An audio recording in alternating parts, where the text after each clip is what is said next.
Buying in Port Aransas is not harder than buying on the mainland, but it is different.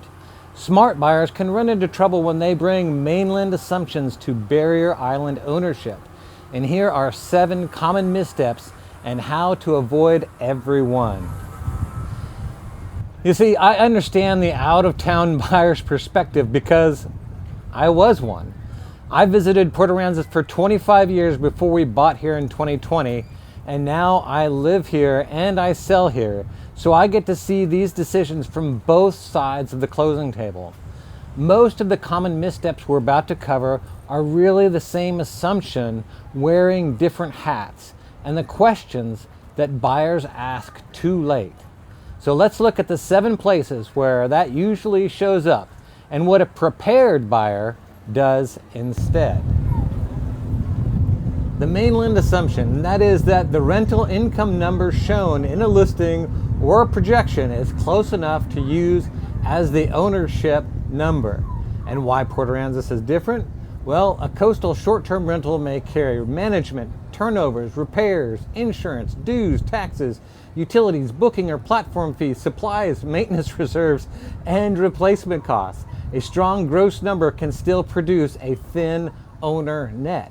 And so what a prepared buyer does instead is they build the ownership model using property-specific expenses and a realistic reserve. Make the property prove itself after every meaningful cost is counted. Gross is what gets advertised, net is what pays the mortgage. And the matched guide to this one is the STR buyer checklist. And misstep number 2. The mainland assumption is that insurance can be quoted after inspections because it is simply another escrow line item. And why Port Aransas is different? Well, coastal ownership may involve multiple policies, coverages, deductibles, and property-specific documentation. The resulting cost can materially change the monthly ownership number. And so what a prepared buyer does instead is they start the insurance during the option period, request available documentation such as the elevation cert and windstorm certification, the WPI-8, early enough for the appropriate professionals to evaluate the risk and quote the property. A feared number is usually worse than a real one, so get the real number while you still have choices. And the matched guide for this is the risk and insurance checklist. Misstep number 3. The mainland assumption is if 2 properties are only a few minutes apart, the ownership experience will be roughly the same. And why Port Aransas is different?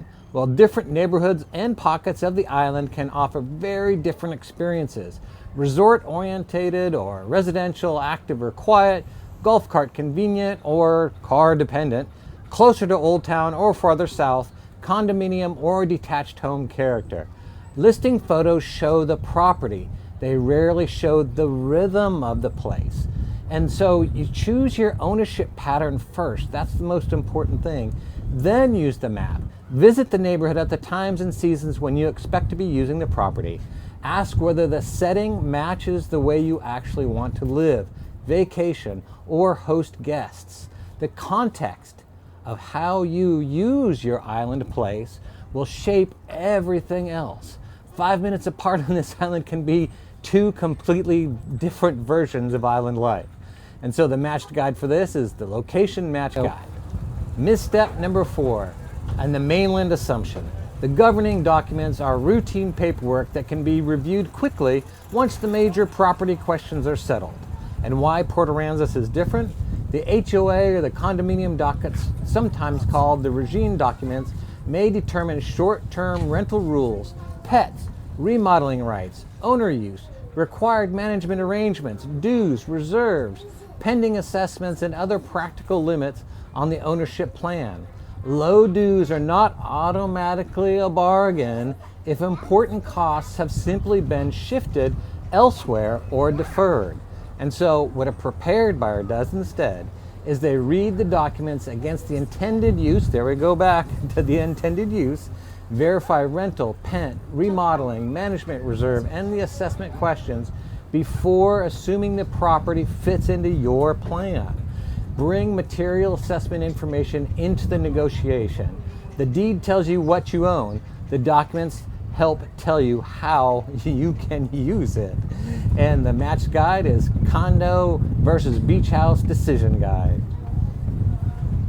Misstep number 5, the mainland assumption. Normal home maintenance assumptions will be adequate for a coastal property. And why Port Aransas is different?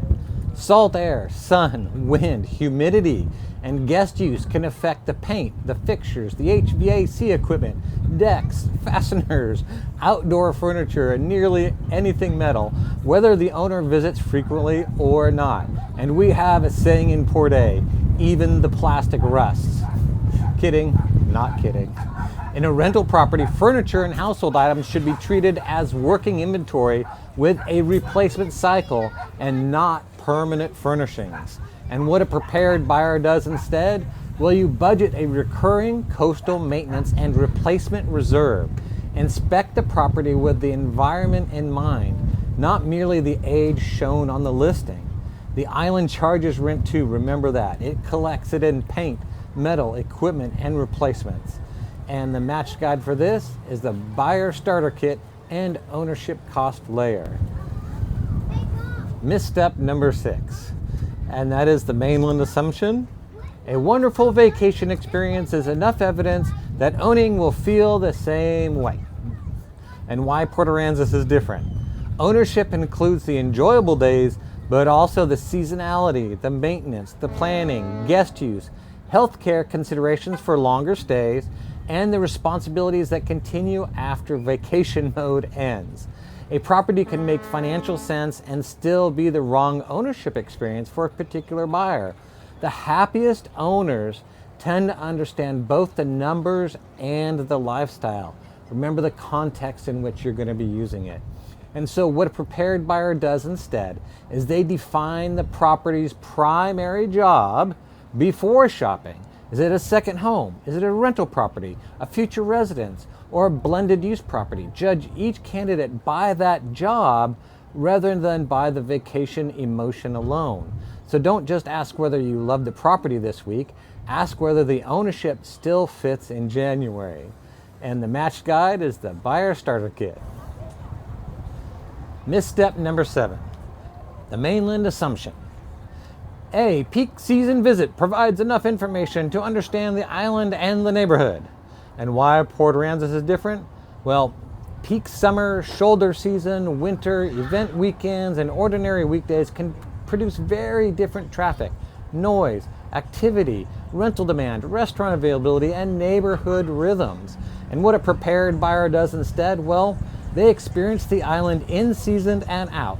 Whenever practical, stay in or near the candidate neighborhood rather than evaluating everything from a general Port A vacation. Your own trip history is some of the best location data you can possess. And if you've only seen July, then you've only seen half the truth. And the match guide for this is the location match guide and buyer starter kit.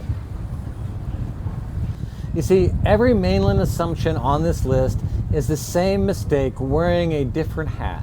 Pricing the purchase instead of the ownership. The question that beats all 7 is this: what is the true coastal ownership burden, and does this property still make sense after insurance, maintenance, use restrictions, guest operations, reserves, and replacements are counted in the context of how you want to use your place on the island? And Port Aransas is not a dangerous place to buy, but it is a distinctive place to own, and the right questions make all the difference. And I put the checklist I use with buyers into 5 free Port A guides: the buyer starter kit, the STR buyer checklist, the location match guide, condo versus beach house guide, and the risk and insurance checklist. Choose the one you need or take the whole library at the link below.